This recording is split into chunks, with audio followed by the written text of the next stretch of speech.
Hello there, my name's John Price, and this is a short tutorial for intermediate bridge players on the topic of the major suits and why they're so important to bridge players.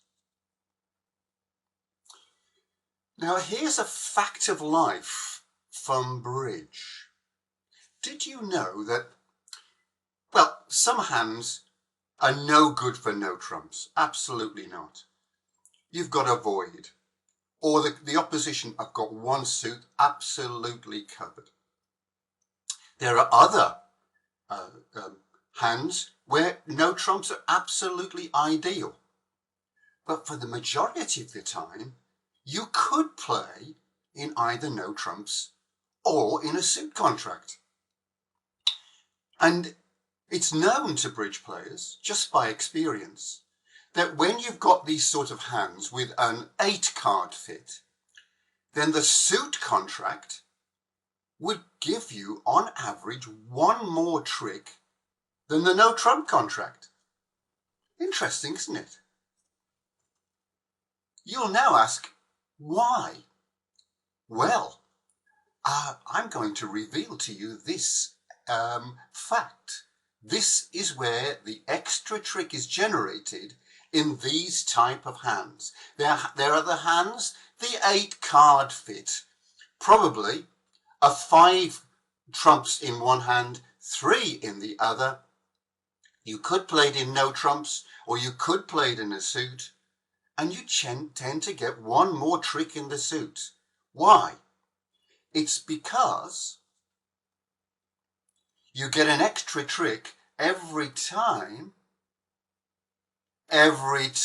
you trump in the short hand. Now let me explain what this short hand is. If you've got an 8-card fit, the likely holding is 5 in one hand and 3 in your other hand. The one hand with the 3 trumps is referred to as the short hand. The other, not surprisingly, is the long hand. So, this is the trick. Listen closely. When you trump in the long hand, if you're going to, it will never generate an extra trick.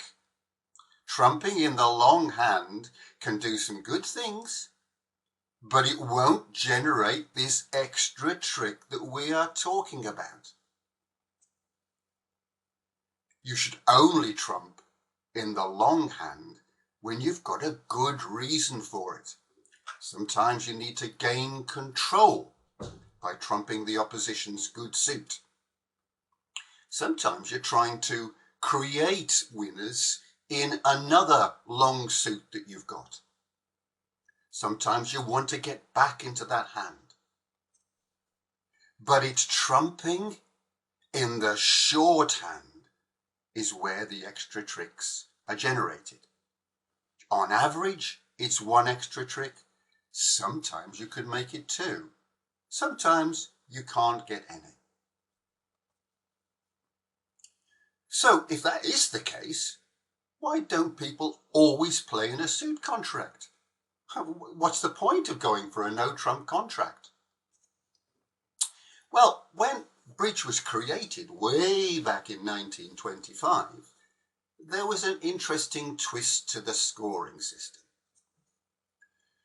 No trump contracts were given 40 points for the first trick over the magic 6 tricks.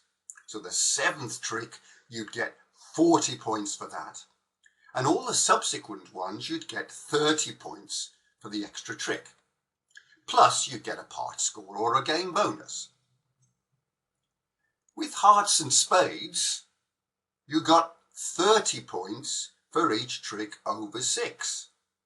So straight away the scoring system built in a bias towards no trumps. They got an extra 10 points for that first trick.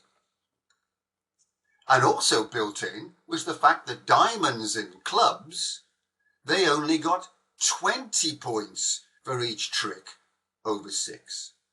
So clearly hearts and spades were considered more important. They were major suits, whereas diamonds and club, because of the scoring system, were sort of demoted to minor suits. Now let's take one of these hands that you could play in no trumps, or you could play in an 8-card suit fit. Let's say it's a reasonable no trump hand that could produce 8 tricks with good play. Now you'd get, for that, 40 for the first one over 6, and then 30 for the next. That's 70 points, and you'd get 50 points for a part score. But that same hand would, on average, produce 9 tricks in this so-called 8-card suit fit. Now, if you were playing in a major suit, if the 8-card suit fit was hearts or spades, then you would get 3 extra tricks over the magic 6.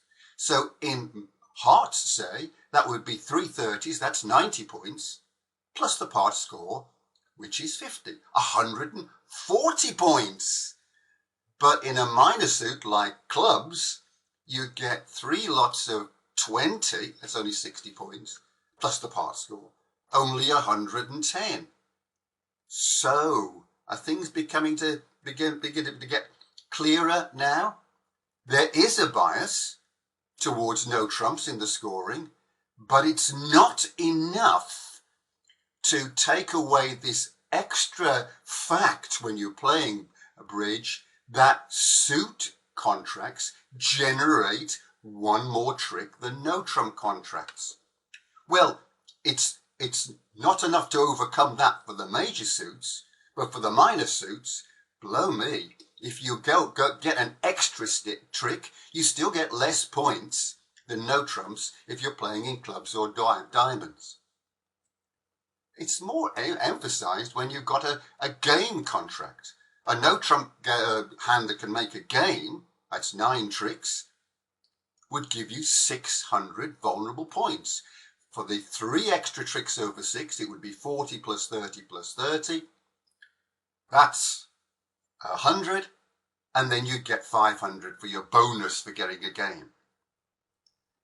But if you could make that same suit contract in a major suit, then that would be 10 tricks, and you'd get 4 lots of 30, that's 120, plus the vulnerable game 500 bonus, that's 620 points.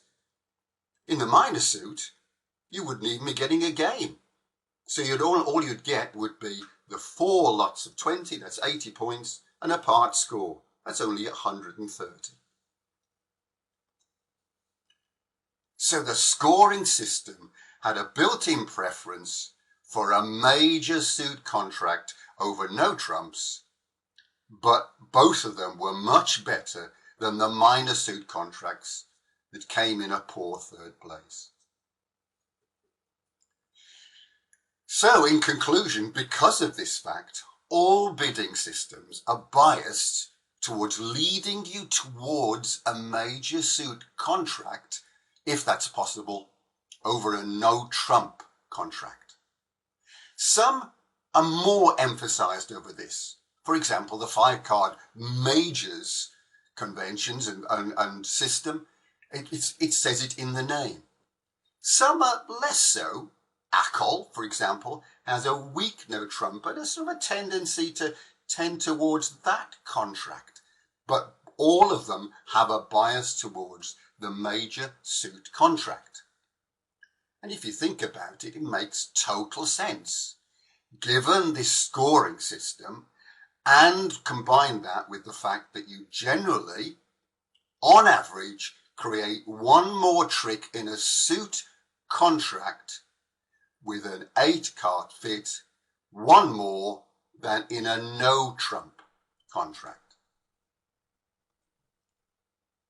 But the person playing the contract, you or your partner, will only produce this extra trick if you do the following. You must trump in the short hand. I hope you found this useful. Thanks for listening.